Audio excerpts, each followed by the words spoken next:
Hello. Check. Okay. Sammy! Yeah. You can lean Oh, it you towards can hear it. it. You can hear it right here. This is dope. Is this the beginning? Are we starting? Does it mean we on? This means we're on. Oh, welcome back to another episode of the BoomBapTricks. Shout out to All Real Radio. I can't even talk today. My mouth all dry. All Real Radio out there in Houston. That's where we broadcast out of. All Real Radio. Download the app and check us out, please. And Wearedenver on YouTube. We're streaming live right now. You can go check our old stuff out. It's a beautiful thing here. We are at Ghost House Studio. Shout out to Rich, such an amazing man. Samson, Miles, I think Miles fucking with us, man. I think is he back? Oh, that's Miles. Miles back in the house. Miles.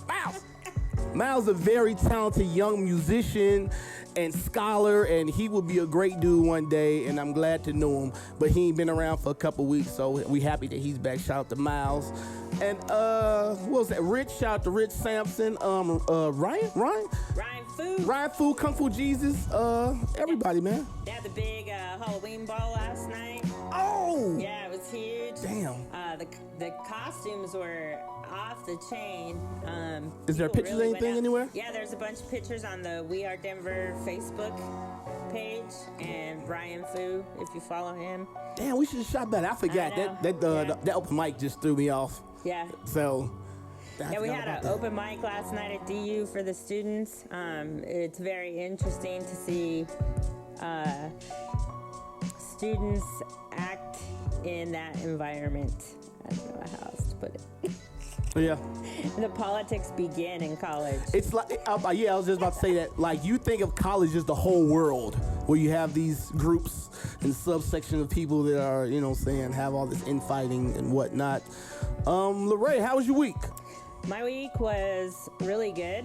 I went to Gold Crown, which is I guess it's a community place for people who live in Lakewood, where youth can come for free, play basketball, learn to sew, learn Photoshop.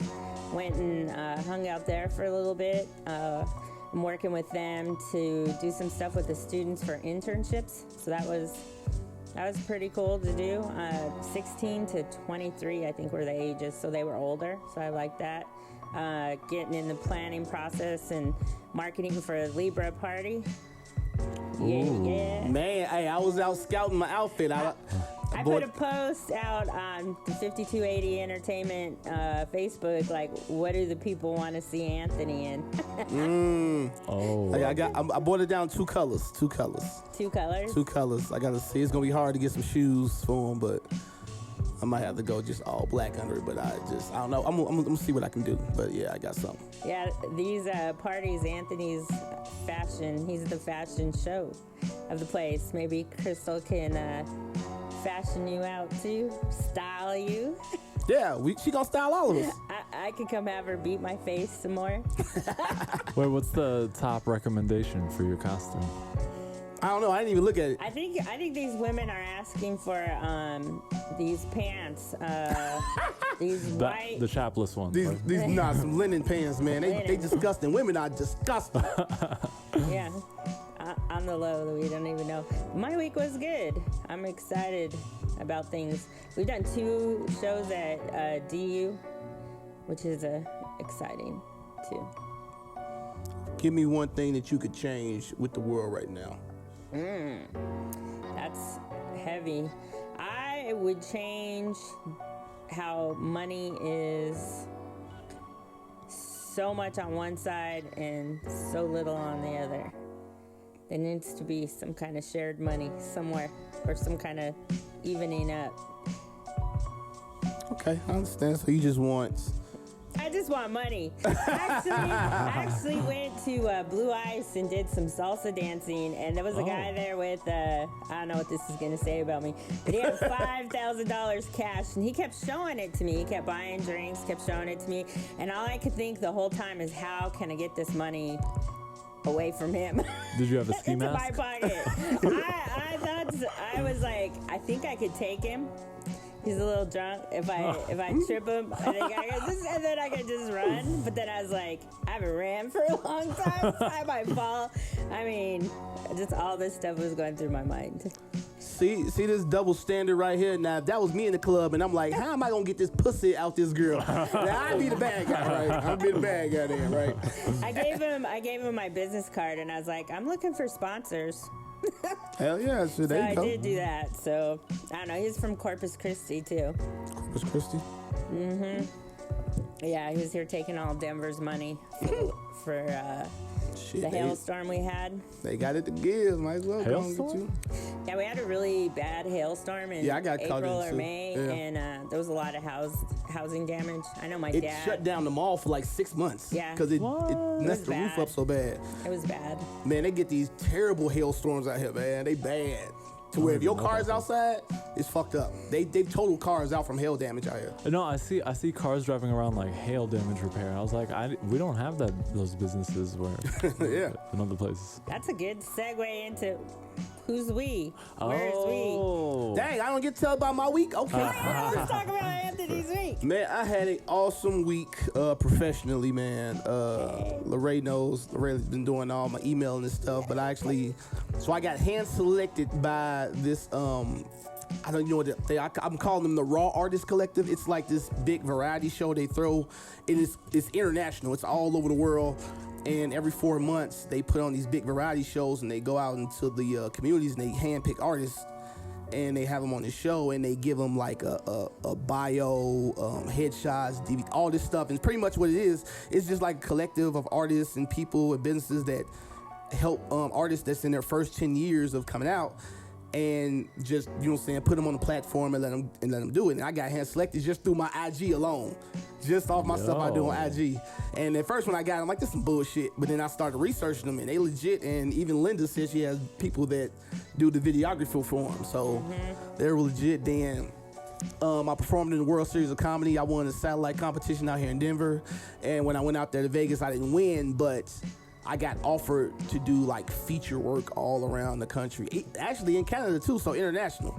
So I mean, just to be 3 years in and be offered feature work at a comedy club, legit comedy clubs around the country is off the chain.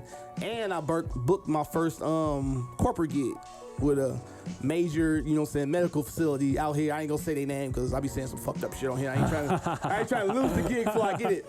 But you know what I'm saying, I mean, that's big to be able to book a corporate gig on my own without going through any type of agency, anything like that. So, you know what I'm saying? So I mean, yeah, it's been good. Now if we can just do something about these goddamn women.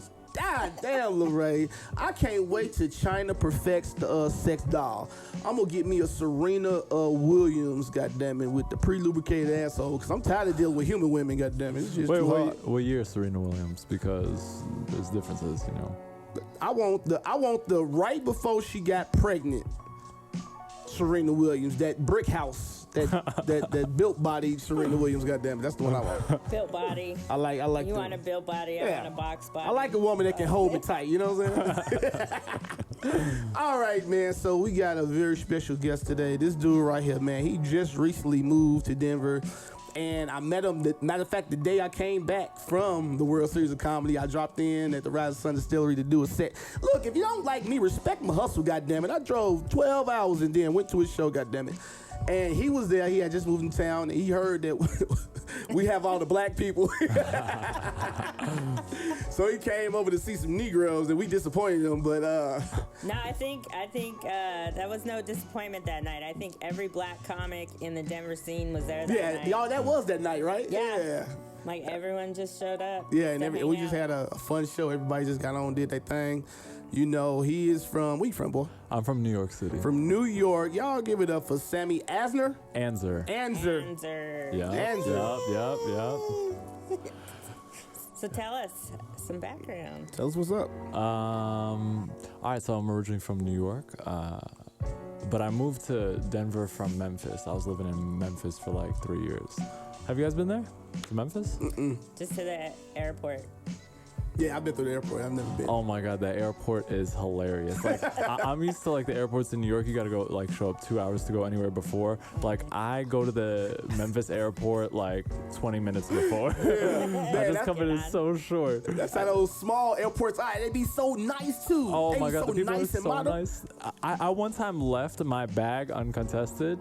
Like, I was just like, I forgot I was spacing out. And and you know what I look like, I'm about to say, if you see him, you be like, yeah, you shouldn't do that. I left my bag uncontested. I just like left it there. I kept walking and they were like, sir, your bag. And I was like, oh yeah, my bad. I just walked back and got it. And they were like totally cool about it. I love that airport. But that's how it is. Like these small towns, since I've been doing comedy, man, you fly into these little towns. Like just the regional airports, they are so nice. And you just show up, your flight about to fly. Yeah, man, just hold the plane. Hold the plane. He right here. Yeah, the first time I flew into John Wayne instead of LAX, John Wayne has 5 spots the planes leave out of, and that's it. There's just 5. It's one little strip, 5 gates. That's it. They don't have the best food selection though at like the smaller Tennessee? airports. Oh. No, in Tennessee, Okay. Tennessee, yeah, too. I mean, like, No good. they have barbecue. You guys like Memphis is famous for its barbecue. Yeah. Barbecue. They got that. Who has the best barbecue in Memphis that you had? Oh, all right. Everyone hates when I say this, but it's got to be Whole Foods. I'm telling you, like everyone knocks it, and then they never tried it.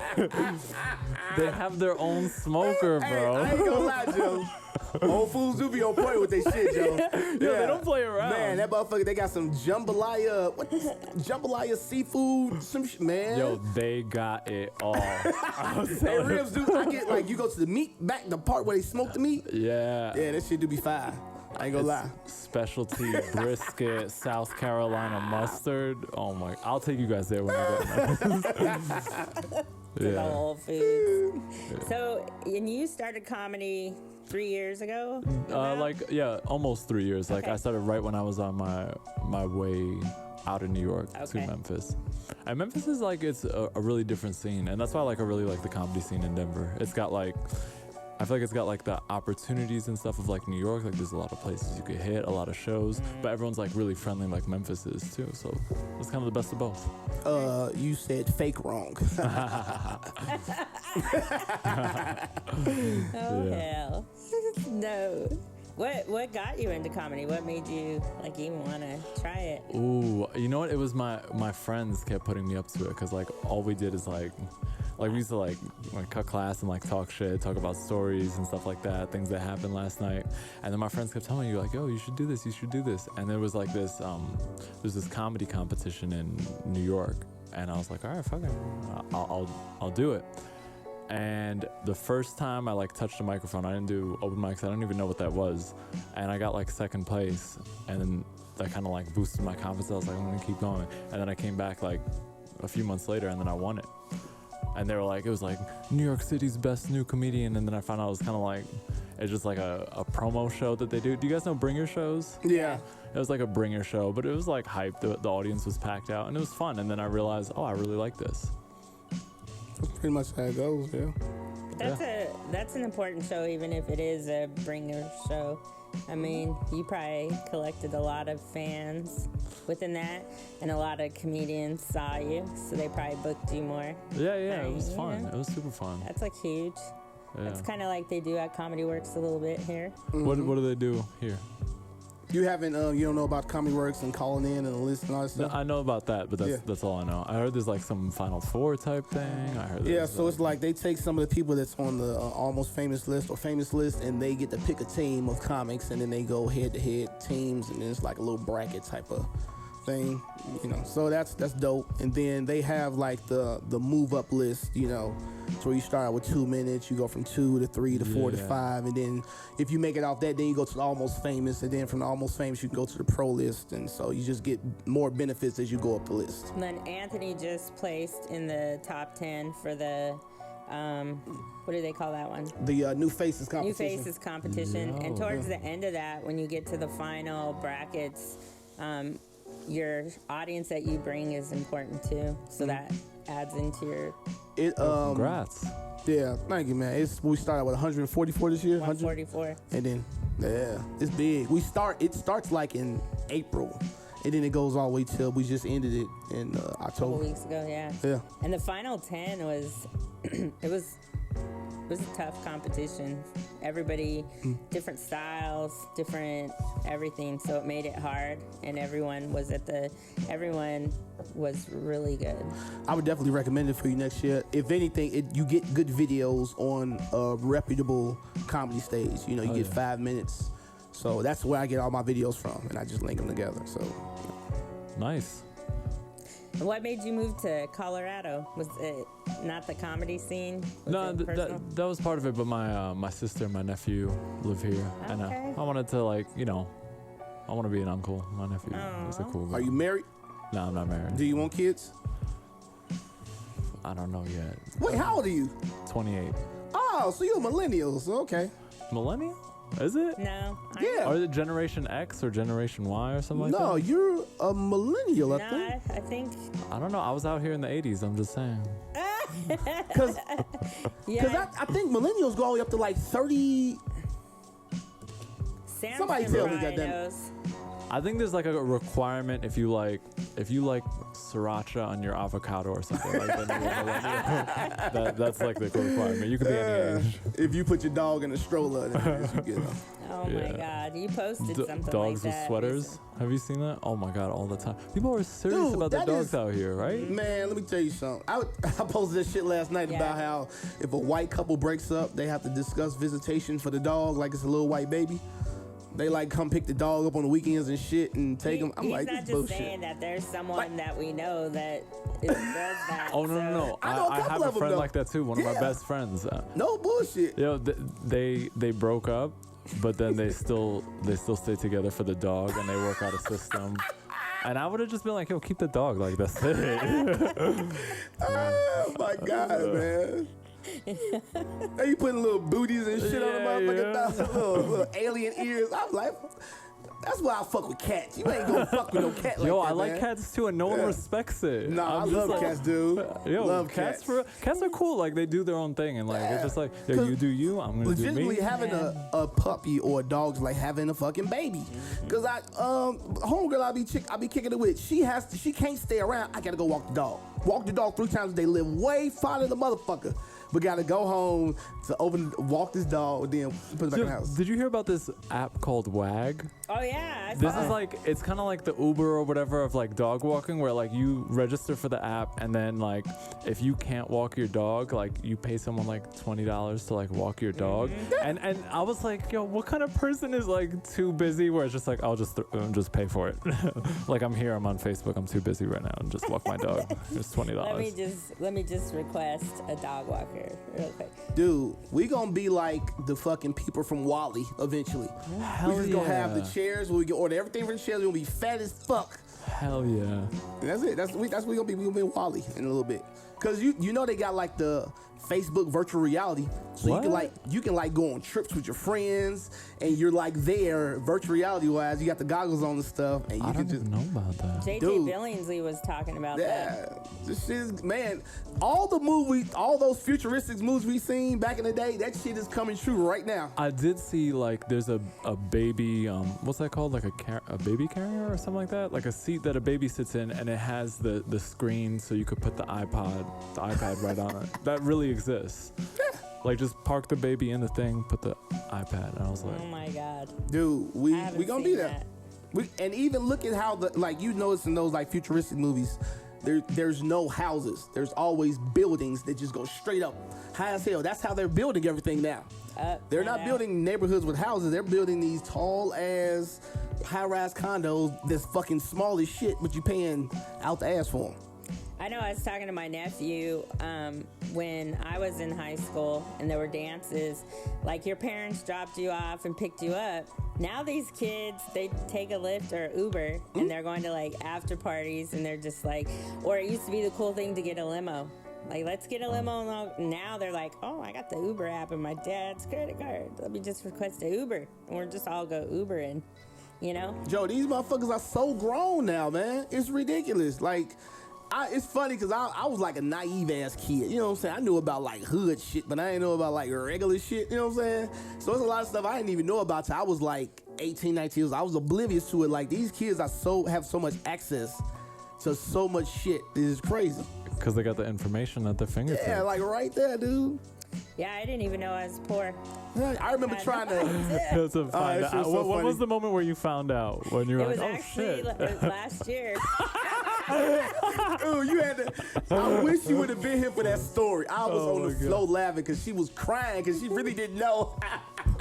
I mean, you know, we had the Atari, we had ping pong table, but when you actually go through the questions to put yourself in a class for classism, you know, like, are you upper, middle, whatever class, they go through these questions like, you know, did you ever have to work to help your parents pay bills? Did you have the opportunity? Was it available to you to go to private school? Where did you get your clothes? Like all these things, and they segregated you out. And I thought we grew up like middle class, upper middle class. Hell no. We But were you know like what? Working class. I'm not gonna lie, I was the same way. Like, cause you're surrounded by almost the same thing. The biggest thing to us was that our friends' parents had a house. Yeah. We like, damn, they got a motherfucking house. We live in an apartment, you know what I'm saying? Yeah. Me, my brother, you know what I'm saying, mom, we live in an apartment. They got a crib and shit. Yeah. But now it's like, when you run into people that got real money, you be up there like, damn. Or when you grow up, and then I actually felt bad for the middle class. Then it was kind of bittersweet because I was like, I'm glad I wasn't middle class because we had my grandma. We came home. My grandma always had something ready for us. There was always someone there. And these middle class kids, their parents were out working, trying to stay middle class. So they were latchkey kids, you know. They were home alone, and the older sibling took care of the younger ones. We didn't have that. And you know, that's kind of my idea about like why white people hate their parents. I don't know what it is. But they hate their motherfucking parents. But I think it's because a lot of suburban white families weren't home. These kids were being raised by other people. And then a lot of times you don't even know your parents, and then they get divorced, and you start blaming you didn't teach me anything. You weren't here. You were out working. And I think that contributes to a lot of why these people don't like their motherfucking parents. And also they let them call them by their first name. Like, Yeah, it's Kim. like weird. Hey Kim, where's the vegetables? I remember the first time I saw that. Yeah. Like, I was blown away by this. Dude, One of my friends, his like dad came in. He's like, "Hey, why don't you guys like finish up with the video games?" And I was playing like video games at his house, and he took a basketball and he fucking threw that shit. He was like, "Get out of here, Dad!" I was like, Whoa. Dude, that shit still makes my skin crawl. I was driving Lyft, and I had this mother and daughter in the back of my car. And she was cussing my mama out. That shit was making my skin crawl. Like, I could feel the ass whooping coming. What kind of cuss? What kind of cuss? Like, bitch, fuck you. Like, just, Joe, I still can't cuss in front of my mama. I cussed in front of my mama once by mistake. I was so mad. And my mama told me, she like, I'm gonna let you get this one because I know you're bad. She's like, don't you ever cuss. And this was like 2 years ago. Yeah. I'm a grown ass man. Like this, you just have a certain level of respect for your mother, especially your mother and your father and your elders all together. Actually, you know, being a single person with no kids, holidays kind of, you know, they suck or they don't for whatever reason. So Anthony had invited me over for Christmas, and his mom was over and come and hang out. And he was cussing, doing his normal thing that I know, and she was like, better clean that up. Or she said something to him, and he was like, oh, my bad. Like, I was like, man, this is awesome. Man, that shit don't fly. You can even tell our parents they lied. You ever told your parents, oh, that's an ass whooping. and they know they lied, but you as a kid couldn't tell them that they lied. Yeah. Oh my God. Or if they called you and you said what? You couldn't say that. Shit. You couldn't say what. What? You had to say, oh, okay. Busted in your face. You could not say what. You cannot answer them like that. That was disrespectful. Was it like that with you as a child too? Or? Like if my mom called me and she was like, "Come over here."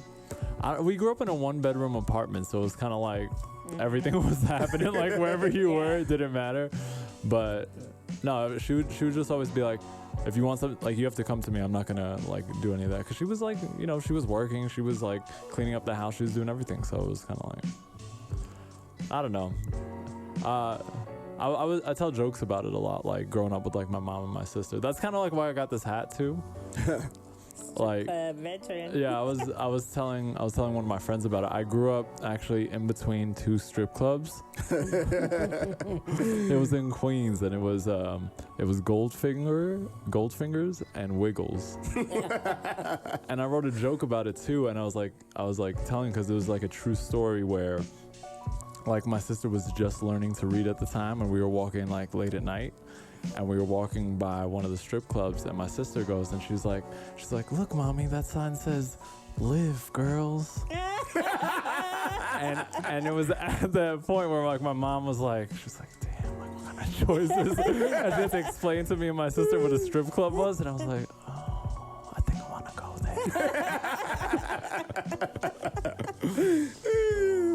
That is so funny. I remember I went to Atlanta, dude. And they got the amount strippers out of there. Strip clubs, dude. Strip clubs are like liquor stores in Chicago. It's one on every corner. Like I was like, is this many hoes stripping? God damn. You know, there was like some census that came out about that. Like the average stripper in Atlanta is making like almost $200,000 or something like that. Yeah, well, you know, you got all the ballers out there. They gonna show it too. But yeah, like if you strippers and escorts, like the high class, they get bread. They have I can't remember what day it is here. Well, it's worldwide, and they actually come here and showcase, and they did a big thing like at the convention. Yeah, they did a big thing at the convention center and the bigger strip clubs around town. They like showcase there. I think Ron Jeremy was here this year because he's like got his I wish they let that business motherfucker die. Damn, okay, you had a big dick back in the 70s, okay. Wait, why are people into that? Like, because I think he was like the first white dude to be known for a big dick or something. I don't know. But like, isn't it weird? Like, I mean, I feel like probably like 70-80% of people who are watching porn are dudes, and like attending these conventions are dudes. So like, he's got a lot of dude fans. Yeah, no, there's a lot of women that went to that too. Yeah, I mean, it's a lot of women. It's freaky shit. You know what I'm saying? But yeah, dude, you know, I'm a Peter North fan. Y'all know who Peter. Y'all know who Peter North is? Yeah. He was the white dude that could just like shoot a whole bunch of cum everywhere. No, I don't know. No, I know exactly who you're talking about. How do you? Absolutely. Yeah, we're right here. Hey, you got fans out here. It was amazing. I can't do it. You got to be known for something. You do, man. You got to make your mark. You got to leave your legacy. Oh, God. Hey, who knows when it might be, goddammit. Okay. How do we even get on this subject? I always start, strippers in Atlanta. That's it, goddammit. Yeah. That shit blew my mind, man. I'm like, damn. Yeah. Did you go to one? Nah, I don't like strip clubs. I don't. I remember when I was in the military, I went to one strip club, but my buddies used to always go, and like, hey, you gotta come to strip club. I just never liked doing it. Don't fuck with me if we ain't fucking. I ain't coming to see your ass, shake all in my face. Get on up out of here. I got some pussy at home I can fuck with, goddammit. I ain't gotta come out here and stick dollars in your ass to get some wiggle time, goddammit. But they used to always go to the strip club, and so when they was like, come on, Anth, come on. So I'm like, fuck it, I'm gonna go. I went, and I'm just like, all right. What is it? Yo, you know, it might be considered an Olympic sport. Like they're trying to get it. They pole dancing. Pole dancing is amazing. That shit is, like, have you seen some of the pole dancing that's out there? And strip clubs, yeah. No, like go online and just look up pole dance. They had two chicks on a pole at one time. They did this one move where the chick was spinning around, the other girl was standing on her body, riding her like a fucking like a wave. Swear to God. That was some amazing shit. Like, it's some crazy shit they can do on that pole, man. That's some strength. So I legitimately say, yeah, because it is a lot of strength. So I say I would love to see that in the Olympics, you know? But I just don't get it. I don't know. Yeah. And they was going so much, they started dating the strippers. I'm like, oh, no. No, man, you might as well stick your dick in the trash can if you don't do that. I don't know. I mean, that sounds like very physically impressive for like an Olympic sport. And I mean, if curling's an Olympic sport, then that should probably be an Olympic sport. Look, that's one of those things where we gotta let white people participate. That's what the Winter Olympics are. That's it. We gotta do something because they just make up shit to do, like equestrian. Come on. They just Horse, parading the fucking. So I don't like that they call it a question. I'm like, just tone it down one level. Just call it horse riding, all right? Like, you're not impressing me, all right? Oh shit. So tell us about you outside of comedy. Who are you outside of comedy? Oh, that's a deep question.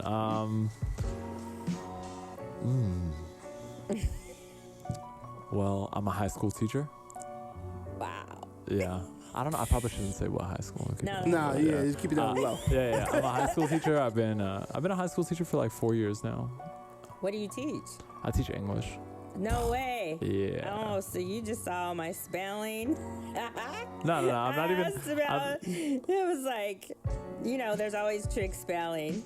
I I get. do know how to spell, Sammy. I get stuff wrong all the time. Like people will like get self-conscious around me. They're like, "Oh, like does a comma go here?" I'm like, I don't know. So you don't go through people's social media and like, oh, that's a fragment. No, I wish I was that good at grammar to do that.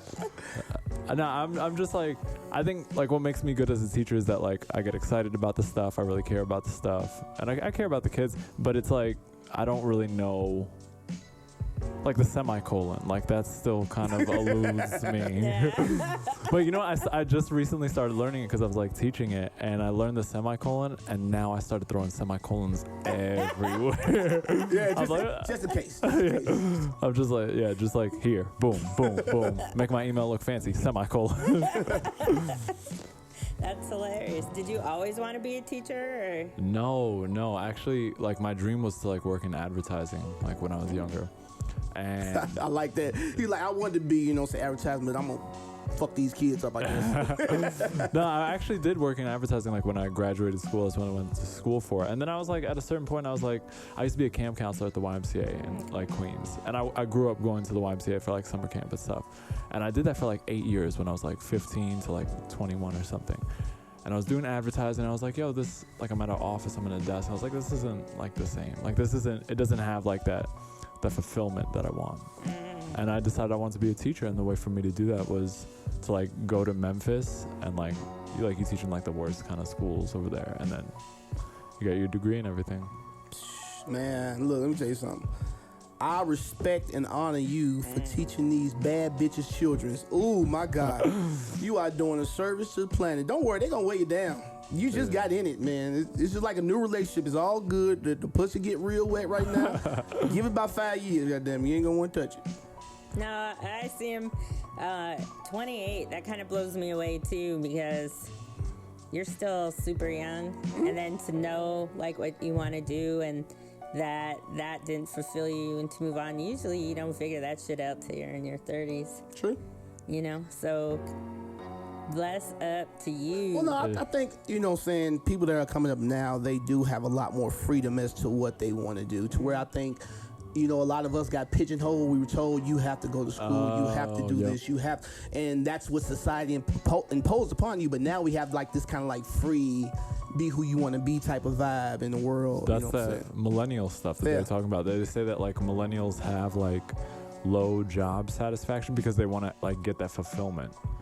But like, I mean, like you got to find it, but like every job could be fulfilling, I think, in like some way. Yeah, if you look at what it's there for and all the pros and cons think it is. of it. I think it is. You have to find something that goes along with who you are, your personality, and it allows you to be kind of who you are. And I think that's why a lot of people get pushed into artistry, because you can express yourself in a way, that you can't in a job or whatever, Yeah. The thing was too, like, I felt like a lot of it was like arbitrary. Like my boss would like put something on my desk. He'd be like, okay, get this done by Friday. And I'd be like why?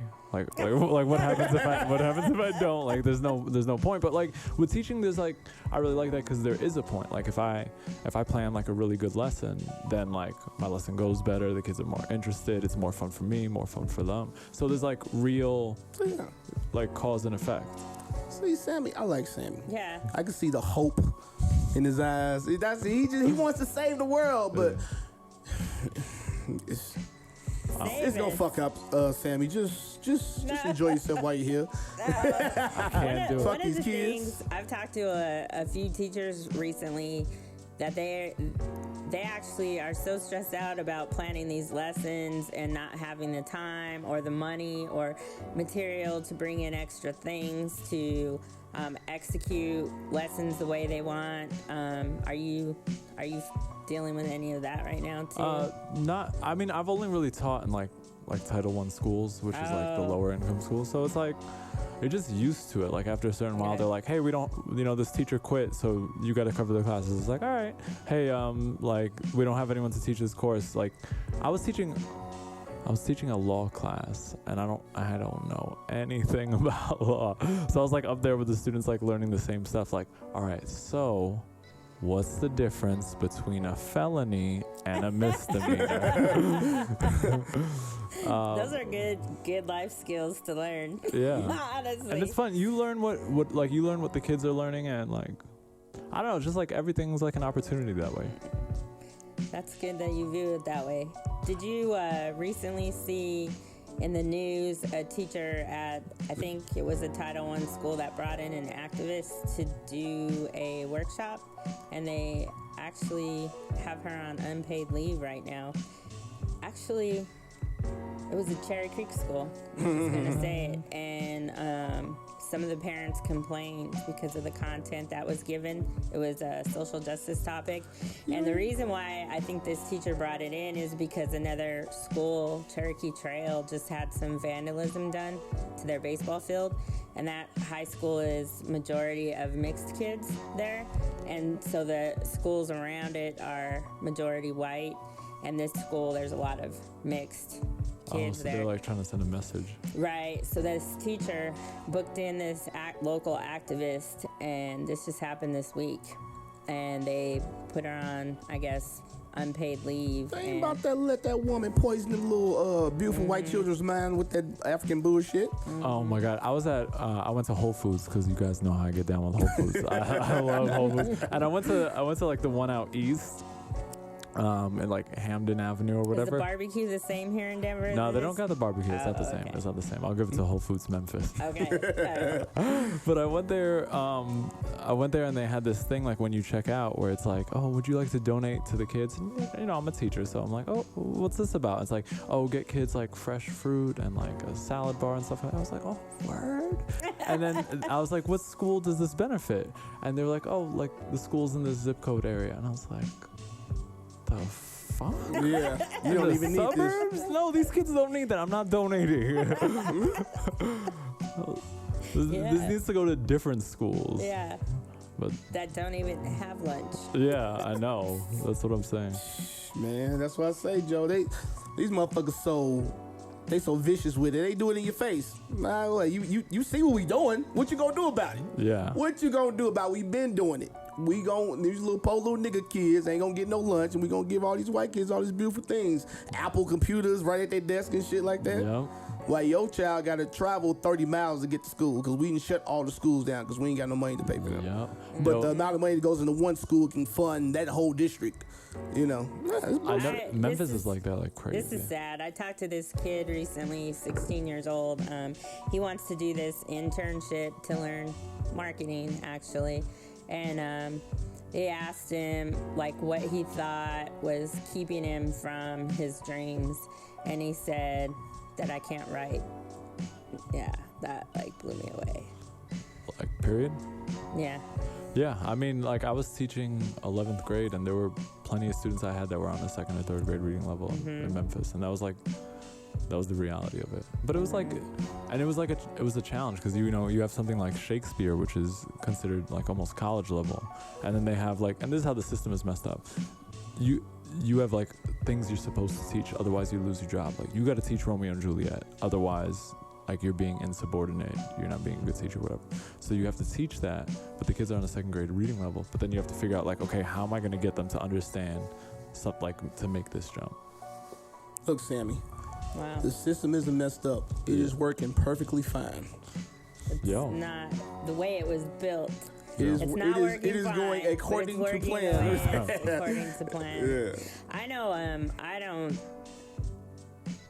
It was interesting too because so before when I grew up here, and when your parents do start making money, the first thing they look is to get out of the city and go to the suburbs.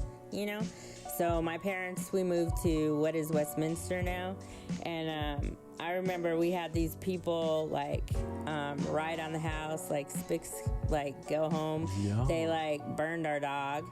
And then it wasn't until we finally moved, my parents moved, and we went back to, where we came from, basically.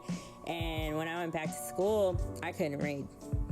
I was in 3rd grade, and I would make it up. And they were like, what school has she been going to? Well, I'd been going to this school, but, they told my parents I was doing fine. I got A's and B's, but I couldn't read. So... That's crazy. What it falls through cracks. Yeah, I thought the white people out here in Colorado were chiller than that. That sounds like a deep south type thing. No, man, you got the Ku Klux Klan headquarters is down in the Springs. Yeah. You what? Yeah. Well, they were in Denver, and they actually Stapleton, it was kind of interesting history. So Stapleton, they kind of offered him things for his candidacy when he was in political office here, and then they tried to manipulate him later, so he actually fought against them and band with some other people to get them moved out of the city of Denver, and so they moved to Colorado Springs into Canyon City, which is where it still is, but it was heavily populated here with there's a group of white nationalists that's walking around on Colfax beating up black and brown people. Yeah. They do, yeah. On a lighter note, I was there's a teacher I was working with, and she teaches a social justice course, and she gave me this 20-page document about the Ku Klux Klan because she's teaching it and she wanted me to check it, and I was learning about it. Did you guys know that this is funny to me? They didn't originally allow women in the Ku Klux Klan. Yeah, I knew that. But then eventually, they did.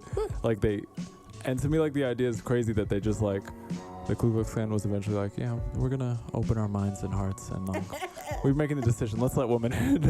And it's if they could do that, you'd think that they'd be capable of, something else. I don't know. It's crazy. I know, what Anthony was talking about, that's been happening a lot. When I was still at the hospital, so I've been gone from there for 3 months now, but we'd have people come in. There was a black woman who was brought in, who was beat up on Broadway towards the end of last summer, and I guess this guy, told her some sexually charged stuff based on her being black, and she, popped off and told him some shit, and he beat her up pretty good, and they brought her in. And when they first brought her in too, I was so mad because they were treating her like she had done something, when the cops were asking her questions, So one of the things, which I don't know if they used, but so there's cameras all down Broadway too, and all the lights, and they have access to that stuff, but I don't know what ever happened. I know Nalawe said he was walking down Broadway to go to Three Kings or something like that, and someone just called him the N-word. That was a few weeks ago, or about a month ago, something like that. Donald Trump is exposing the shit out of just everyday motherfuckers you around that think they got some type of pool now. They think things are about to go back to the way it used to be. They want to. I'm gonna say, you want to know what Donald Trump is? So, you remember back when gas was 99 cents, this, that, and the other, right? I do. I had a Well, yeah, you That was in the 89, 90. Yeah. So you had that gas, and then we got into the war, and then they would tell you, oh, gas is gonna go up to $7. And oh my God, gas is gonna be $7. How am I gonna woo, right? And then when they came out, it was what, 3 something? Yeah. 3, and everybody oh, it's $3. But motherfucker, it was just 99 cents. Yeah. So Donald Trump is $7 gas right now. This is Donald Trump, $7 gas. Barack Obama was 99 cents. And Pence is going to be out $3. Once they get rid of him out, Pence is going to be out $3. Did you see, I just saw this on Twitter, that some dude, the guy who owns Hustler magazine, offered $10 million to anyone that leads to information impeaching Trump. I didn't see that. I just saw it. I would do it for $5 million.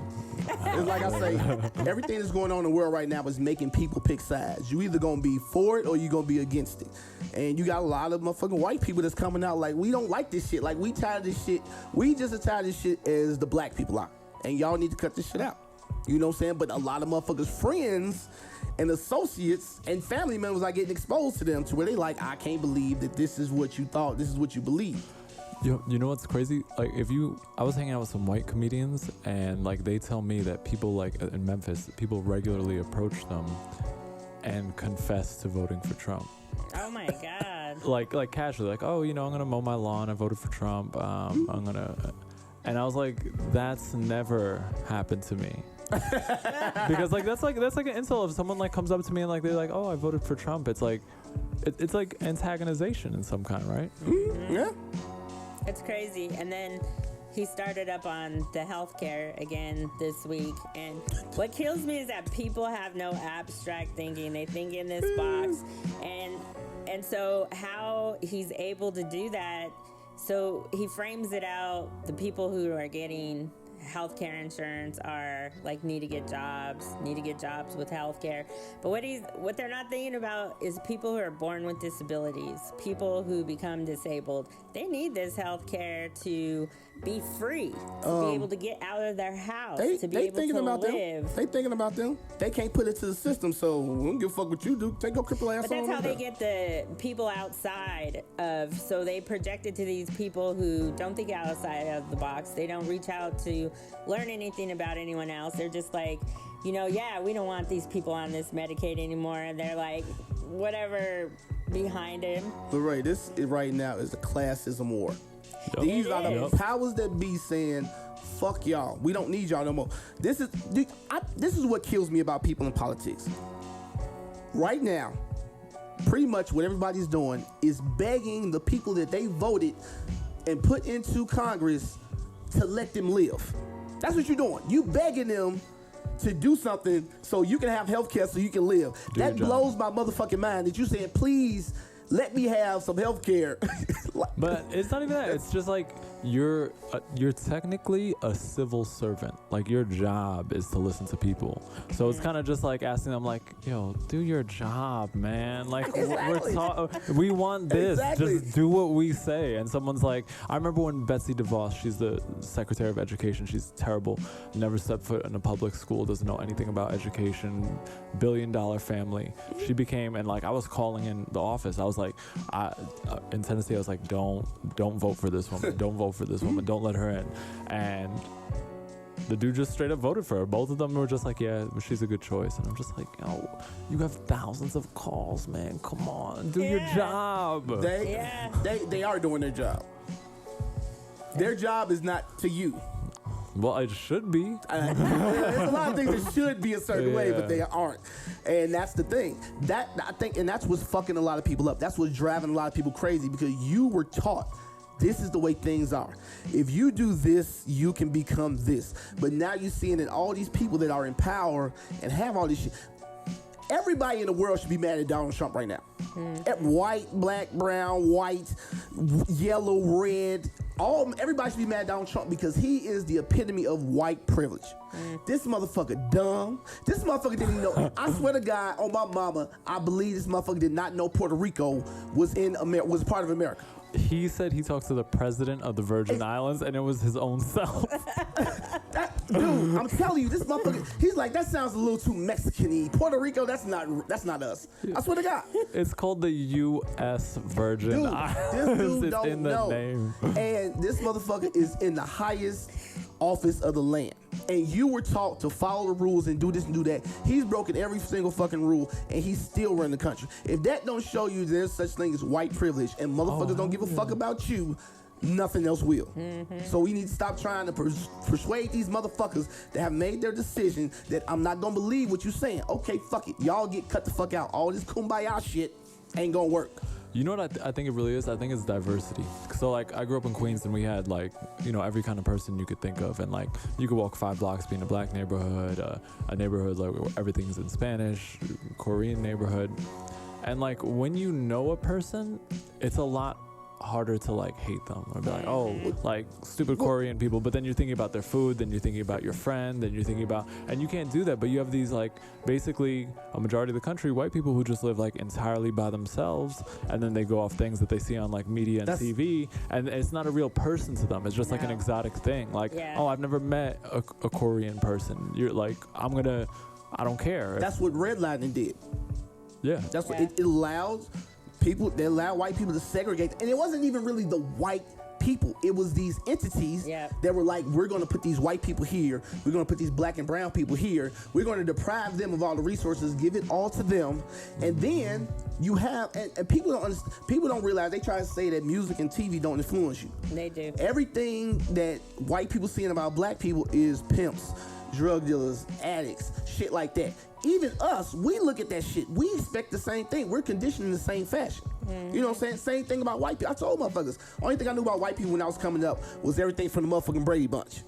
And I used to get mad as fuck because these motherfuckers could have bullies. I'm like, oh, so you can just get beat up in school and come home and take your parents? Yo, I thought the same thing. I remember like I was going to my high school and I grew up like watching like those 80s movies and stuff like that. And I was just like, yo, like, why can't there be like a jock in the football team and like a car to pull up, and like in the summer you swing on a swing and you jump in the pool and like school dance, and like it just wasn't like that in high school at all. No, man. It wasn't. It's crazy. That's what people don't understand, man. I told you I had this one girl that walked up to me, grew up.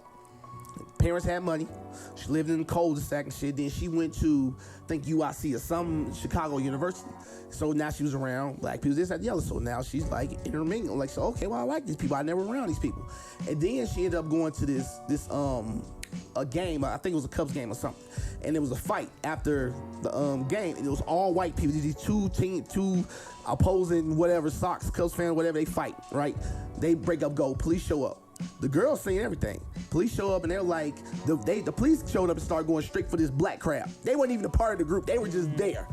And the police started going towards them, and the girls were like, no, they didn't do anything. We seen everything. And they didn't listen to the girls. Then she said the news showed up, and they were like, well, we seen everything.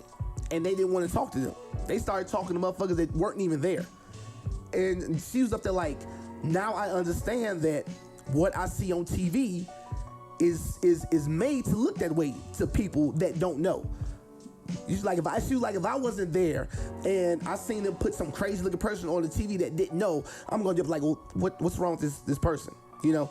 But there's a person over here that has the real story, but you want to make it seem like it's this black group that did this when you know it was this white group. So people are influenced, and like you know what you're saying. They did an actual like scientific study of like black representation in media and like movies and TV, and they said like there was some crazy number, I can't even remember it, like disproportionate, like 80% of like black people in media were portrayed as like pimps or like this or that, and then it really just like feeds into people's brains. This is what's so cold-blooded about it. What happened was, after slavery, they put out these rumors about black people. They were rapists, they were killers, they were all of this. But they weren't. Black people weren't like that. Black people were very respectful and stayed within the confines of the law. But now I gotta make you into what I'm telling everybody you are. So I'm gonna condition you to be that way. I'm gonna take all your resources away. I'm gonna put you in the ghetto. I'm gonna put you in something like a little zoo. And I'm gonna have you just all this infighting. I'm gonna create what I told everybody you was. And that's pretty much what it is. That's why you see all this bullshit that's going on in the black community. Because, like I say, we're just as conditioned as everybody else is. And the people that conditioned us was conditioned by the conditioning that conditioned them. Like, this system perpetuates itself now. Yeah. Well, just like with entrepreneurism, you know, being a black or brown person, they were considered side hustles, or these people didn't have jobs, you know, when actually they were business people. But because we ourselves have been conditioned that we can't have that, you're like, oh, I'm just going to do this side work, try to get enough money to pay the bills this month. Well, that could be a business. That could be a real job. That could be, you know, it is a real job. So just even in thinking about that, and then also, you know, I didn't come from a activist background, and I wasn't around that a lot. So some of the verbiage would I guess, make me not gravitate towards that way, even though in my heart, like, I knew these were good things to be a part of, because I was already, like, deconditioned, or I was oppressing myself by, oh, that language is, like, crazy, or this is, like, I don't know what that's about, or I'm not smart enough to be over there, and how do they know all this history and things like that. So I think that's huge, and that's how they keep us, like, locked up too. And then I believe they also know that every group of people has a certain amount of knowledge that they hold within their people. They don't want those things to intermingle. You know what I'm saying? Because then we can figure out how to do things on our own versus allowing them to make us dependent upon the government and things of that nature. Like bartering. No one barters anymore. You know what I'm saying? Motherfuckers, you remember back in the day, you should know everybody in your neighborhood. You know their kids, you know all this shit. Now you don't even know your motherfucking next neighbor. No, you don't even want to talk to them. You want to walk past and you don't want to have shit to do with them. But the white people do. They know how much everybody's house costs. They know who's who, what time they come home. But we don't want to know. Yeah. We don't care, and we should. Exactly. And that's what happens, is that we don't know what's going on around us. So stuff is happening, and then it hits us. And since we're not aware of what's going on around us, now we have to be reactive and we can't be proactive. Yeah, exactly. How do you feel about all that, Sammy? It's a lot. I think that, like, whenever people talk about it, they think it's like sometimes it's one topic, but really there's just so many factors that go into it. Like things like new forms of like segregation and like classism. Like classism is the new racism. And like I saw it when I was in, because I'm from New York, and like one of the most democratic things that I love was taking the subway, because you could have like young, like, you know, like street kids sitting next to a dude in like business clothes, and like everyone kind of like has to interact with each other.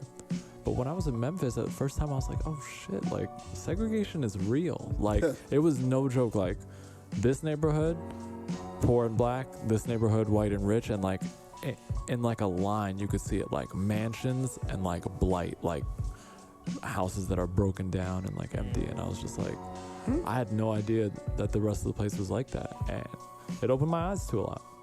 And I think that's what's going on with a lot of these young kids that's growing up in these cities that's real diverse. They don't believe that the shit is as bad as people make it seem. Oh, hell yeah. I didn't know until 3 years ago. That's what I'm saying. You don't have the knowledge to know that. And a lot of these children is growing up, because I get into it with a lot of people because of things I say, but that's because of my experience, because I've seen it firsthand, the wicked shit motherfuckers is doing. And when I say it and people want to fight with me, and I'm like, this is real shit. Like, I know it sounds horrible, but it is horrible, but it's happening, you know?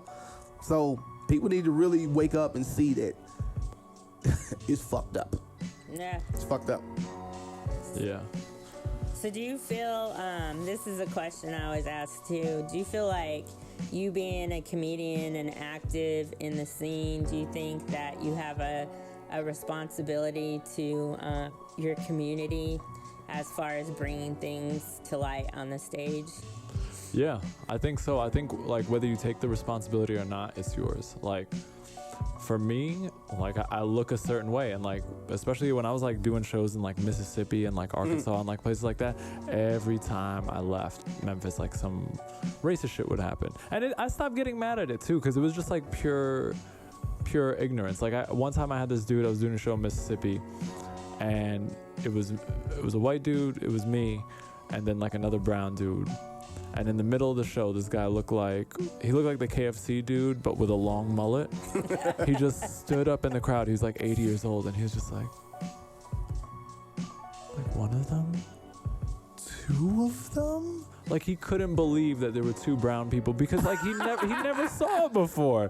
He was kind of like, one is enough, but like two, you're pushing it now. And I wasn't even mad at him. He was just so genuine, you know what I'm saying? And he's just like, he just grew up in his own like bubble of ignorance, and we all kind of did. And like that's why I think it's important to like extend that compassion to people, because people grow up in like different kinds of poverty. Like I'll see like a rich white person, and I'm like, you grew up in a poverty of culture. Like you grew up among strip malls. You grew up around all people who are just like you. Like, and that's why like you walk in the place and you expect like everything to be handed to you. But like I'm very fortunate that I grew up with like all these different kinds of peoples, all these different like languages, and you know, you'd make a good hippie.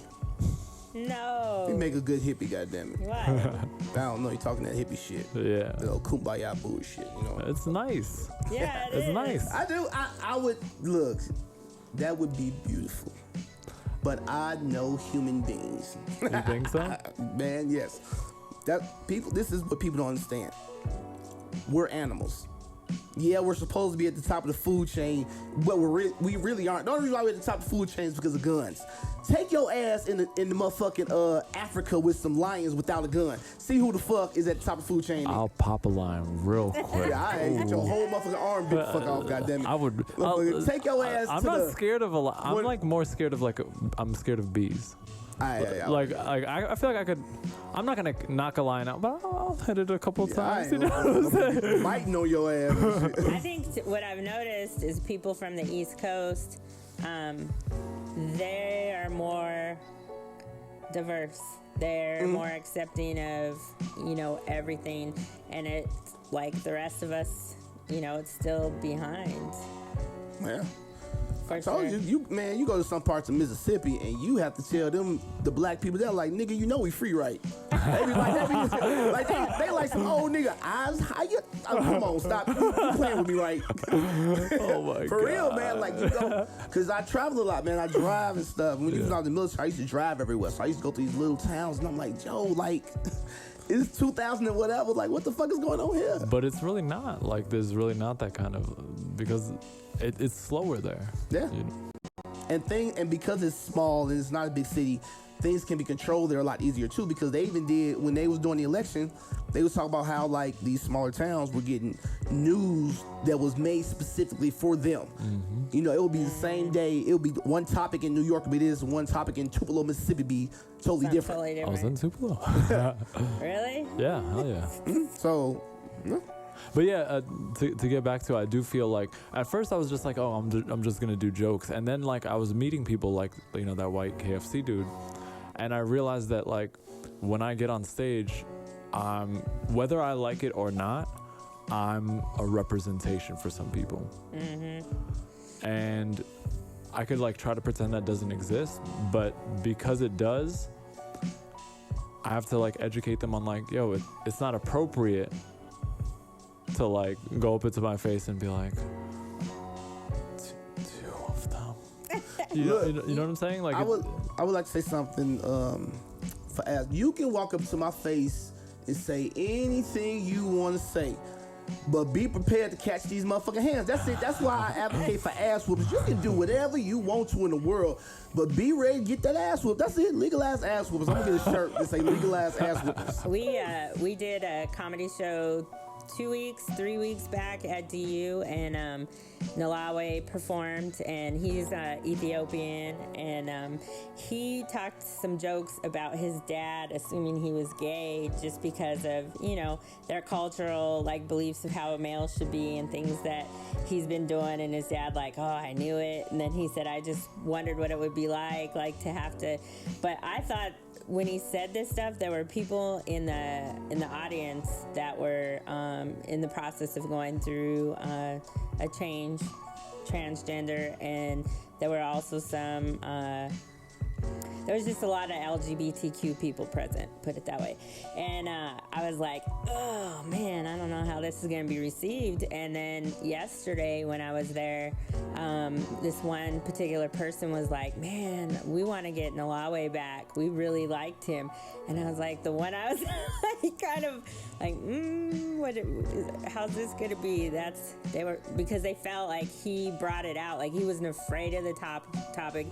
He didn't tiptoe around it. He went into it like, this is what my dad thought. So like he's challenging those differences. And I thought, wow, that was good. Yeah, some people actually like the real comedy. They don't like that Barney foo-foo shit. Yeah.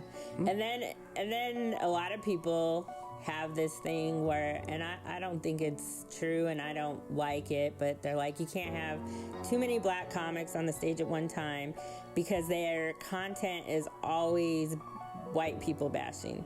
But it's not. It's their real life, what's really going on, and what's relatable to them and to everyone in the audience, whether it's liked or not. They're not really bashing.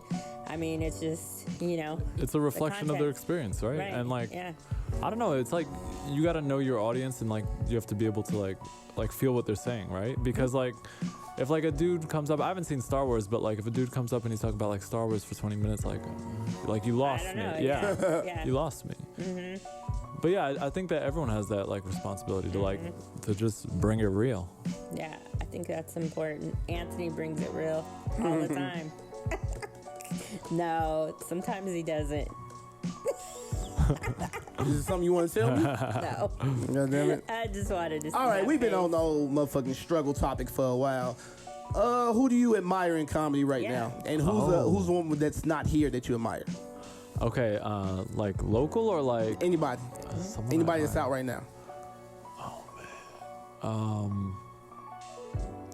I think that like I just saw Jerry Seinfeld's special this morning, and he's from Queens, and I don't really like, to be honest with you, like I grew up like really liking Seinfeld, but I didn't really like the special that much, but I love his work ethic. Like, Yeah, well, I said that too. Like I like Jerry Seinfeld, and then I was like, this is bullshit. But then someone's like, this isn't really a stand-up; it's a documentary. I guess that's like material he's done throughout his career. Yeah, it is. And so it was more like a documentary than a special. So I'm like, okay, I can kind of a little artsy poo-poo shit. Yeah, and like for me, I heard some of those jokes before, and that was kind of like, whatever. Yeah. But like, I was like listening to interviews with him, and he said he'll spend like hours like seeing if he could take like an 8-word joke down to 5 words, like, and those are jokes he's been like perfecting for like years. So that's really impressive, and I like that style of like work ethic. Yeah, I got like a notebook full of shit that I write it down, and I'm like, it ain't finished, it's not right, and I just come back to it, and just keep working on this shit. And one thing, what's his name? Jerry Corley. So I do the World Series of Comedy. I did it last 2 years, and he gives a seminar there, and he shows you how to write jokes. He's like, you can teach comedy if you know the triggers of laughter and word structure and formation. You can teach comedy, and stuff he does is like, it's amazing. He's out there like, I write 150 one-liners a day.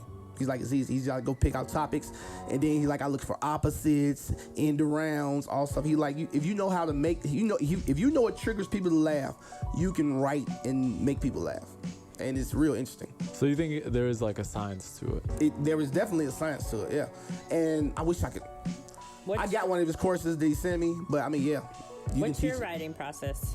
My writing process? Oh man, I think it depends on the joke. So like sometimes like it'll just be a one-liner. So like I'm pretty good with like structure of like simple stuff. Like I'll know like, oh, this is a misdirection. Okay, like this should be like, things like, rule of 3 and stuff like that. Yeah. So like sometimes I'll have a joke, I'll be like, oh, this is a one-liner, but then like I'll get on stage and I'll start like, messing around with it, and I'll notice it's something longer.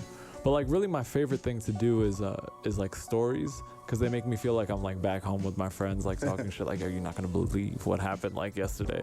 Yo, so I was getting this massage, right? And then and like to me that makes me feel like I'm not performing as much as I am just like talking. That's really engaging too, because when you performed at Rising Sun Distillery last Thursday, the couple that was there, you had to dress the guy like, am I right?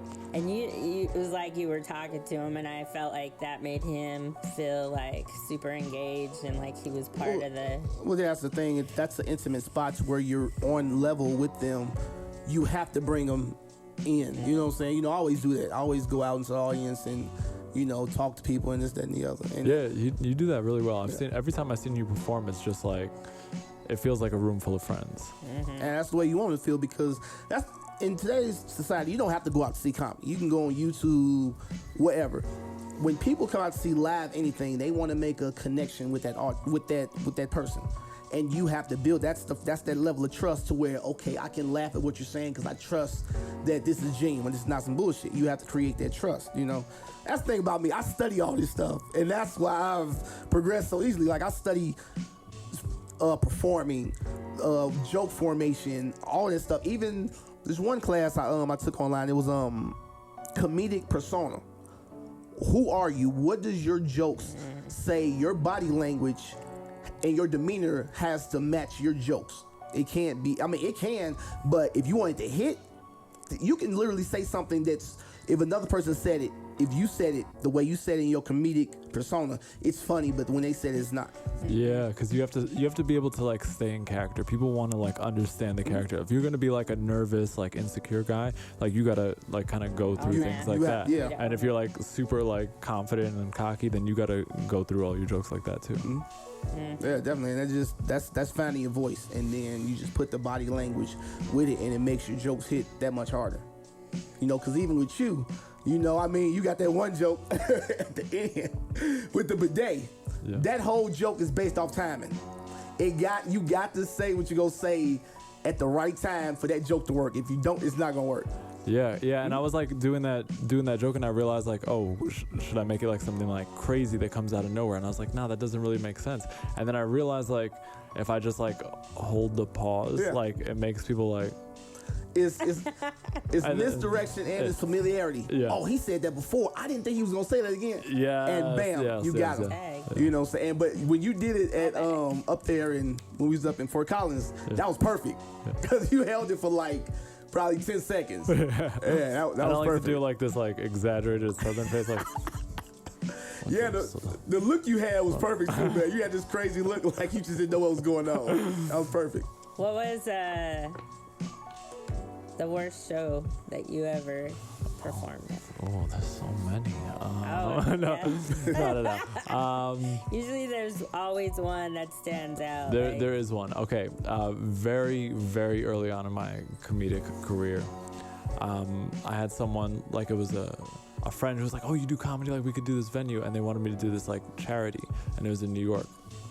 And they were like, yeah, just do 15 minutes. And at this point, I had performed like, I don't know, I could count the number of times I performed. I was not ready to do 15 minutes. And I did it, and I just like, I was like, I just remember being up there and just feeling like, is this going as bad as I think it is? And it was if anything, it was going worse than that. But then I got off stage and people were like, I feel like you could always tell how you do based how the audience treats you afterwards. And like a lot of people were like, hey, you tried. Tell him about that old lady that told you, baby, you were terrible. I think a lot of people know this. There is a difference between a white audience, a black audience, and then a hood black audience.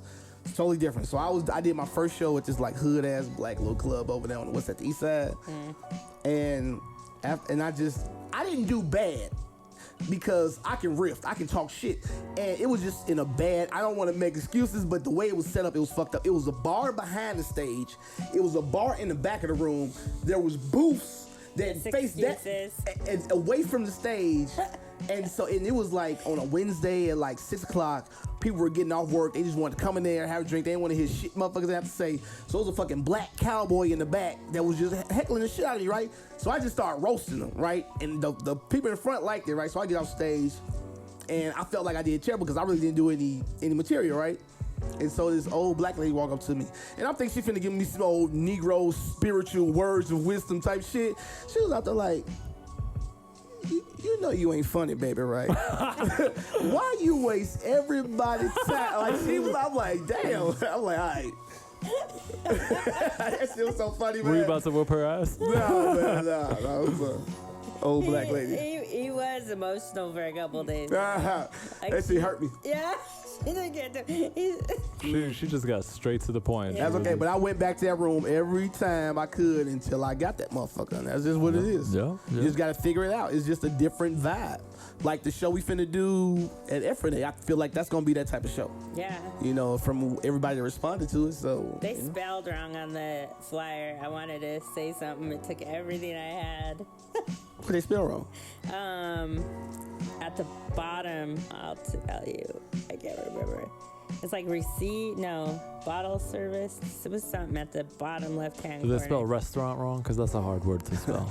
It is. You have to sound it out. I love Patrice O'Neal's bit Where he does, where he he had to say restaurant to spell to save his mama.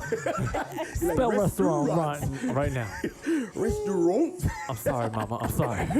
Give me another word. Banana. Damn, banana is like 15 ends. Yeah. Receipt. That's another one. Joe. Yeah. Beautiful is a hard word.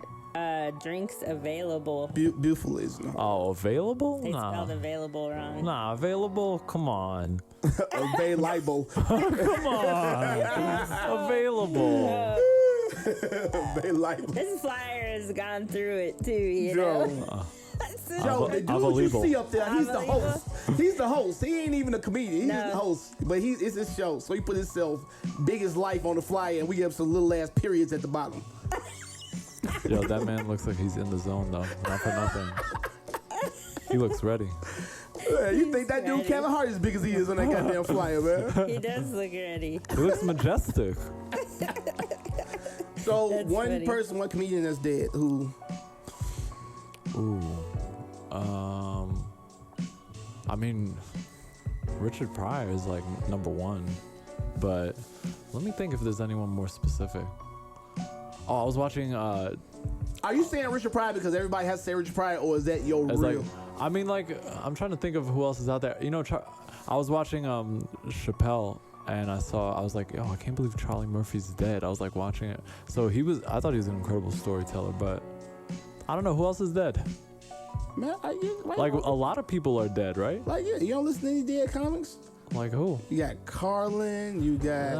I never got into Carlin, and I know that's gonna be controversial. Well, no, and stuff I like get it. I just started getting into like white comics like that just because I didn't know about them. You know what I'm saying?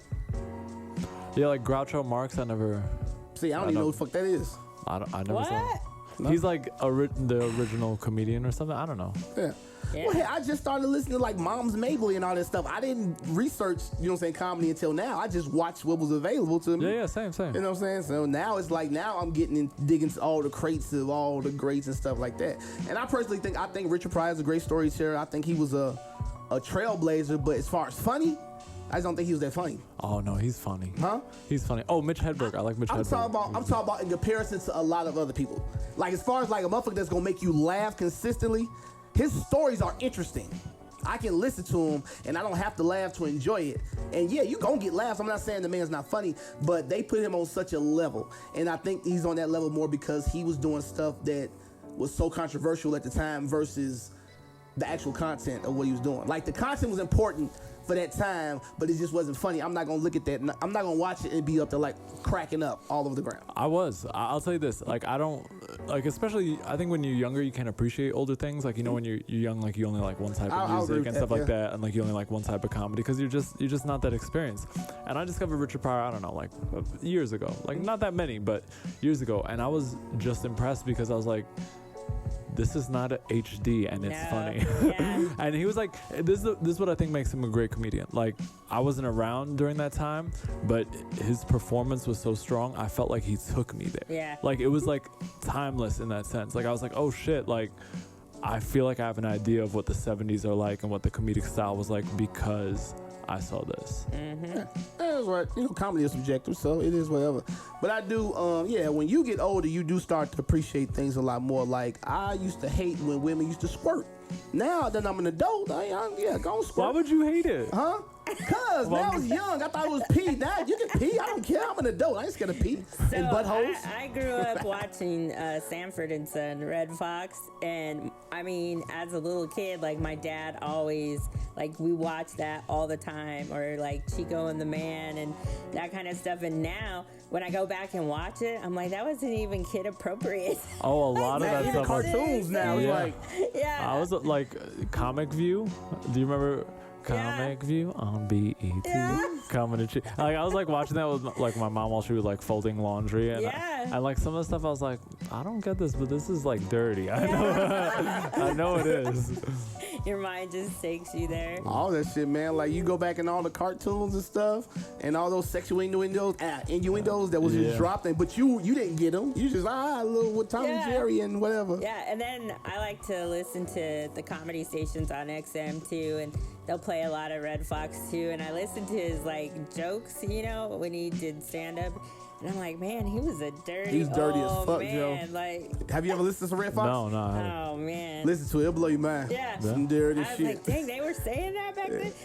Yeah, because And people think we're bad now, but you go back, and I feel like they were more raw. It's just in a different because way. it wasn't the whole you can't say this, you can't say that. Networks and shit like that. And I really feel like now they're trying to stamp out a particular type of comedy, or they're making people that are talking about social justice issues. If you aren't going with the popular opinion, they're kind of pushing you down a little bit to where they're not letting you get the shine that you should get. They're not letting the big people see you because they're like, no, we don't want that type of comedy right now. We want this PC, like the whatever comedy. The A&R, like A&Rs do that with like music and stuff. They'll make like this Yeah. is hot, this is not. Like they kind of like they filter guide whatever it, you get. yeah. Because the thing about what people understand is that if they flood you enough with a particular person, you're going to start like, okay, all right, what? Yeah, that's like when you hear a Katy Perry song on the radio. Like the first like 10 times you hear it, you're like, yo, this is fucking bullshit. But the 11th time you hear it, you're like, firework. Like you just hear things enough time. That's called like the mere exposure effect or something like that. Like you just see something enough and then you're just into it. I tell people all the time, man, you don't know how much what you see affects you. And I tell people this story. I was sick. I was in the military, and when you sick, they put you on quarters because you can't be around everybody else. Get everybody else sick. So I was on quarters for 3 days. That went into the weekend. I was in my room for 5 days straight. Somebody sent me the box set of Supernatural. I watched this shit nonstop for 3 days. By the 4th day, I was scared of every fucking thing. Like I thought ghosts and demons was coming to get me, dude. I had to sleep with the light on. I was spooked out my fucking mind because I had flooded my brain with this shit. And like I stopped watching a couple of days later, I kind of went back to normal. But I'm like, just those 3 days fucked me up that much just watching that shit so much. You know what I'm saying? Constantly. I'm like, you think of motherfuckers that have been watching certain shit for years and years and years, and you don't think there's anything wrong with it, but it's making you think a certain way. It's programming you. Yeah. And that's why I don't watch scary movies. I can't do it. Nah, It makes me neither. scared. Like I don't watch them either. you don't like scary movies? Hell no. I'm desensitized. No shit fuck with me. I don't, because it gets in my head. It takes me days, and I do believe in, that there are spirits out there, and this just makes That's me that like Mexican that. in y'all and That's shit. right. I mean, I know y'all motherfuckers down in y'all shit. family. Y'all have an altar in y'all living room for the next 15 years.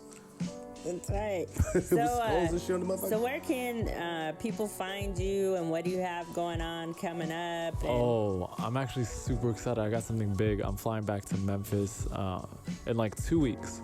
So my partner and I did a Business web series. partner? My writing, directing partner. Okay, because you gotta specify these Yeah, days. yeah, You can't just say partner.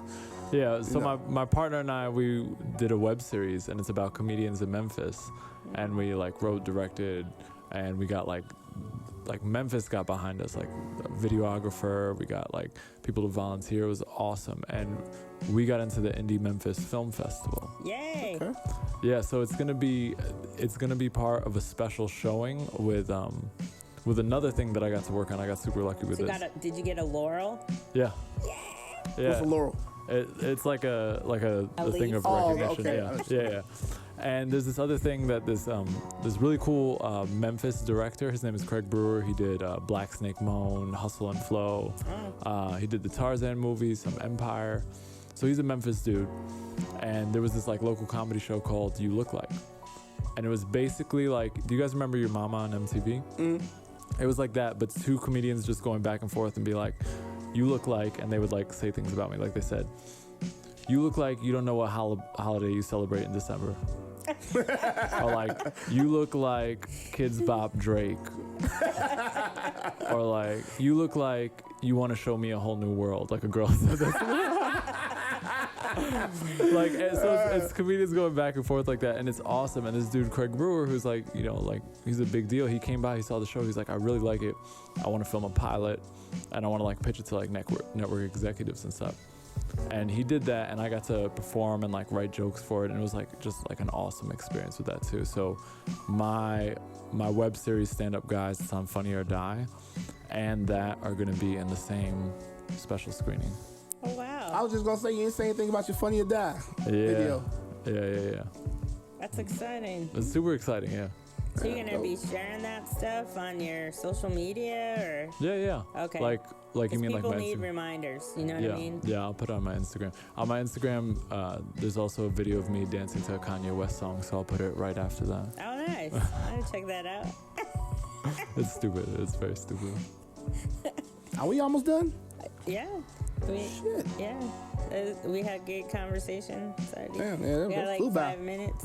Got like 5 minutes. Yeah. Shit, what y'all want to talk about, goddammit? Libra party. Make sure you come out, please. We need all your support. It's gonna be.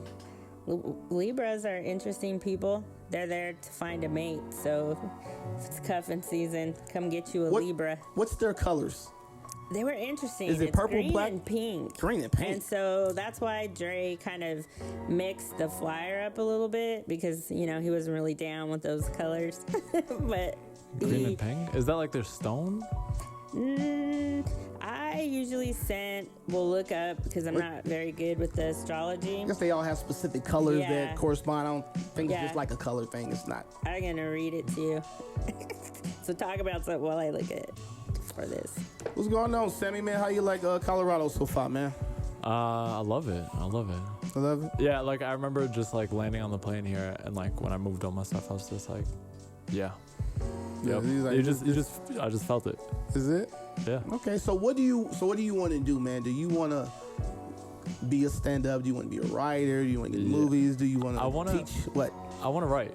That's what I want to write comedically, because I like the idea of like characters and stories and jokes all combined. But I think stand-up is like the best way to like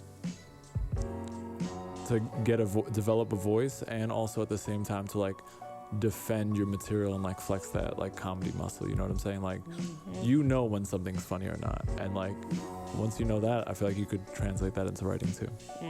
Which is very true. Do you think that? I think that. I totally agree with that. Okay, so Libra is an air sign.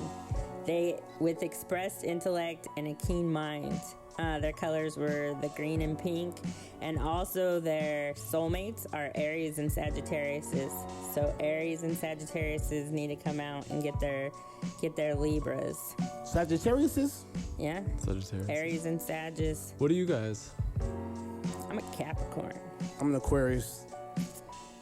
What are you? Scorpio. That means absolutely nothing. Yeah.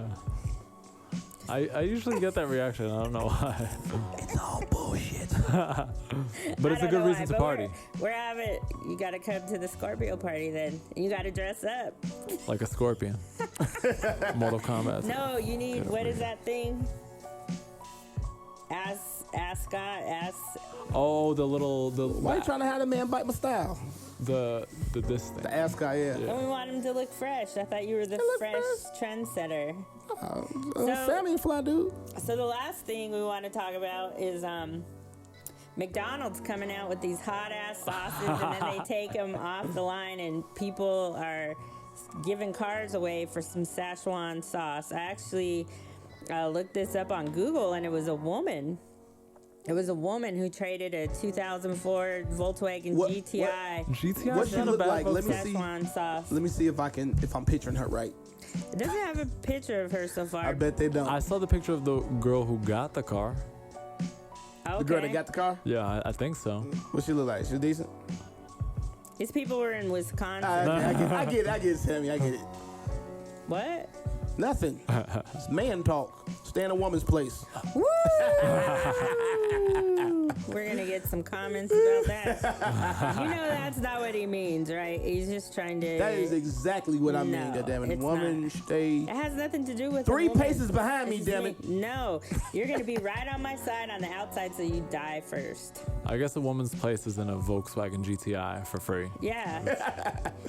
The fast food chain is now promised to bring the sauce back this winter. But that's how they do. Quantities. No one's gonna give a shit then. Yeah, no, because it's that's the way gonna be- hype works. That's why the Yeezys are so hot, because there's like 10 of them. People were selling it on eBay for $14,000 earlier this year. Oh my God, who's While a buying bottle this? Yo, of let me tell Big you Mac something. sauce went for $16,000. Whoever buys those products need to be shot in the head in the middle of a fucking city, because there's something's wrong with them. They don't need to be on this planet. Hey, you know goddammit. what's crazy to me? I think this is gonna be like a little bit politically incorrect, but like, whatever. I'm just Can't gonna. be worse than what he just I'm just said. gonna say, like, okay, so just a quick backstory. I was in India this summer, and when I went there in the airport, they had like KFC and McDonald's, and like the income gap in India is huge. So the only people who can get on a plane and like buy stuff are like really well off. And the KFC and the McDonald's were like so overpriced. It was like a luxury item, and like. My girlfriend and I were talking. I just wanted to be like, this is poor people food, right? and like, I'm kind of wondering, like, who has $16,000 to blow on sauce? And like, if you have that much money, you got to be making better decisions than that, right? Like, That's what I'm saying. Like $16,000. You Big Mac should sauce, be Szechuan taken sauce. off this earth because that is the worst. What? Hey, are you gonna eat it? Are you gonna eat the shit? Maybe it's an investment. Maybe we don't know. They're like shrewd investors. The sauce is gonna accumulate in value over time or some shit. This is gonna come out 4 hours later Yeah, I don't know. That's some in a bullshit, different man. form. That's all Oh, it that is. is. People are crazy, man. People are fucking crazy in this world, man. There's people out here without cars right now, and you're trading for some Szechuan sauce. What the hell? That's how good you got it, man. Something wrong with people, man. I'm not gonna lie though. I want to try the sauce. Yeah, you get caught up in the hype. That's the thing. Yeah, I just want to know. I just want to be just that moment right Do there. you, what the fuck is Szechuan sauce? Where's that shit from?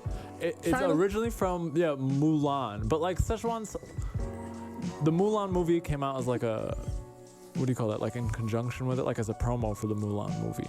But like it's not even real sauce. It's sugar Oh, sauce. so If it's McDonald's some is making commercial it, it's shit. sugar. Yeah. McDonald's fries are life, okay? What? When they hot, motherfucker, let them bitches turn Exactly. cold. You know what I do? You know what I do is I go to the drive-thru window and I say, "What's your fry status?" And they say, "Well, we have some." And I tell them I'm on a diet. And I'm gonna break my diet, so I want them right out the grease. But the thing that kills me is fries should just be potato, oil, and salt, right? McDonald's, they have like 23 ingredients that make What? them friggin' amazing. Yo, you fat than a motherfucker if you walk up and ask what your fry status is. Yeah, break it. What's your fry status? Get the fuck out of here. That's what man. I do. That's smart though. You get Tell fresh me- ones like yeah, that. they're like, well, we'll drop some. It'll be 2 minutes. I'm like, cool. I got 2 So minutes. so if the fry status is up to par, you leave? Yeah, I don't order. I just like the very technical Honest, you know. vocabulary. Like not like, do you guys have fries ready? Or it's just like, what's the status? Yeah, we got fries. We're gonna drop them off with you.